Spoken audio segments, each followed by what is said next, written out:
Good morning student. आज का topic हम स्टार्ट करने वाले हैं इफेक्ट ऑफ सरफेस एरिया।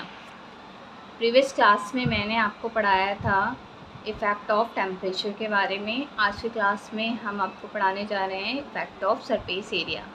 इसके लिए हम एक एग्जांपल लेंगे। एग्जांपल के लिए आप देखिए, मैंने यहाँ पर लिया एक चौक का हम सबसे पहले डायग्राम बनाएंगे।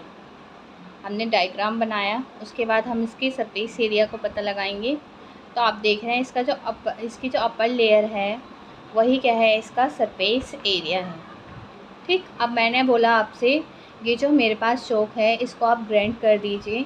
जब आप इसे ग्राइंड करेंगे तो एक पाउडर के फॉर्म में आपके पास ये आ जाएगा। जब एक पाउडर के फॉर्म में आएगा तो आप देखेंगे यहाँ पर सरफेस एरिया जो है वो क्या हुआ, इंक्रीज हो गया। जो आपका चौक का सरफेस एरिया था उससे ज़्यादा क्या मिला आपको, पाउडर का सरफेस एरिया आपको मिला। तो आपने देखा सरफेस एरिया पाउडर की फॉर्म में ज़्यादा है। अब आप क्या करेंगे, एक दूसरा रिएक्टेंट लाएंगे और यहाँ पर रिएक्शन कराएंगे। सबसे पहले हमने यहाँ पर रिएक्शन कराई चौक के साथ। जब आप चौक के साथ रिएक्शन कराएंगे, क्योंकि यहाँ पर सरफेस एरिया कम है तो यहाँ पर रिएक्शन भी आपकी क्या होगी, कम। और हमने पिछली क्लास में डिस्कस किया था कि हमारी रिएक्शन कम होगी तो हमें प्रोडक्ट भी क्या होंगे, कम मिलेंगे। और प्रोडक्ट कम मिलेंगे तो रेट ऑफ रिएक्शन भी हमें कम मिलेगी। तो आप देख रहे हैं सरफेस एरिया यहाँ पर कम है तो यहाँ पर प्रोडक्ट भी कम मिलेंगे और रेट ऑफ रिएक्शन भी कम होगी। जब हमने इसे पाउडर की फॉर्म में जनरेट किया तो फिर हमने दूसरा रिएक्टेंट लेके आए और इसकी रिएक्शन कराई। रिएक्शन कराने पर आप देख रहे हैं कि रिएक्शन वो दूसरा रिएक्टेंट यहाँ भी करेगा, यहाँ इस एरिया में भी करेगा, इस एरिया में भी करेगा, इस एरिया में करेगा। तो यहाँ पर अपर लेयर में हो रही थी बस रिएक्शन, यहाँ पर सारे में हो रही है रिएक्शन। तो इसका मतलब क्या है, यहाँ पर रिएक्शन भी ज़्यादा है और प्रोडक्ट भी आपको ज़्यादा मिलेंगे। और प्रोडक्ट ज़्यादा मिलने के कारण जो आपकी रेट ऑफ रिएक्शन है वो भी इंक्रीज होगी। तो हमें ये पता चल रहा है यहाँ पर कि सरफेस एरिया जो है आपका, सरफेस एरिया जब आप उसे इंक्रीज करेंगे तो रेट ऑफ रिएक्शन भी आपकी क्या होगी, यहाँ पर इंक्रीज होगी। अब एक और एग्जांपल से हम समझेंगे इफ़ेक्ट ऑफ सरफेस एरिया को। एक्टिविटी में मैंने यहाँ पर लिया था मैग्नीशियम की रिबन और इसकी एक्टिविटी कराई थी मैंने HCl से। जब आप मैग्नीशियम की एक्टिविटी किससे कराएंगे, HCl से, तो आपने देखा जैसे हमने चौक के बारे में बताया था इसका सरफेस एरिया क्या है, कम है। तो मैग्नीशियम रिबन का सरफेस एरिया भी यहाँ पर क्या है, कम है। अब सरफेस एरिया कम है तो रिएक्शन कम होगी, प्रोडक्ट भी आपको कम मिलेंगे और रेट ऑफ रिएक्शन भी आपकी कम होगी। जैसे कि आप देख रहे हैं यहाँ पे बबल्स क्या हैं, बबल्स की जो क्वांटिटी है वो क्या है, यहाँ पर कम है।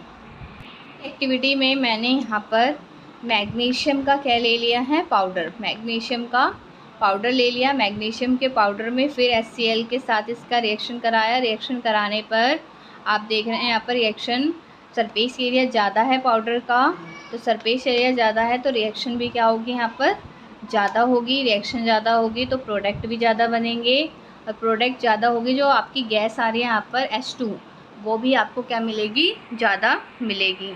अब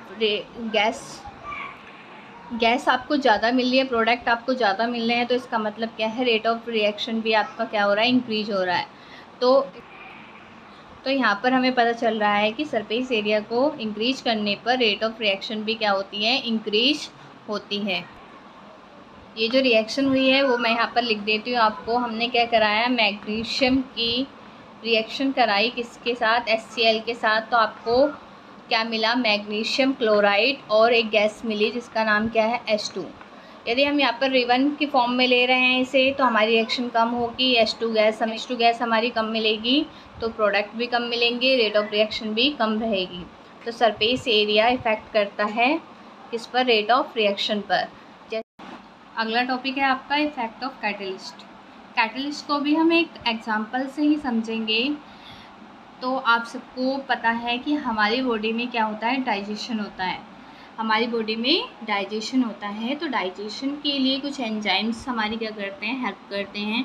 एंजाइम्स क्या करते हैं, डाइजेशन को फास्ट करते हैं। तो यहाँ पर जो एंजाइम्स हैं वो एक बायोलॉजिकल कैटलिस्ट के रूप में ही हमारे पास हैं। ये क्या कर रहे हैं, यहाँ पर डाइजेशन को इंक्रीज कर रहे हैं। ऐसे ही हम एक एग्जांपल लेंगे एक रिएक्शन कराएंगे।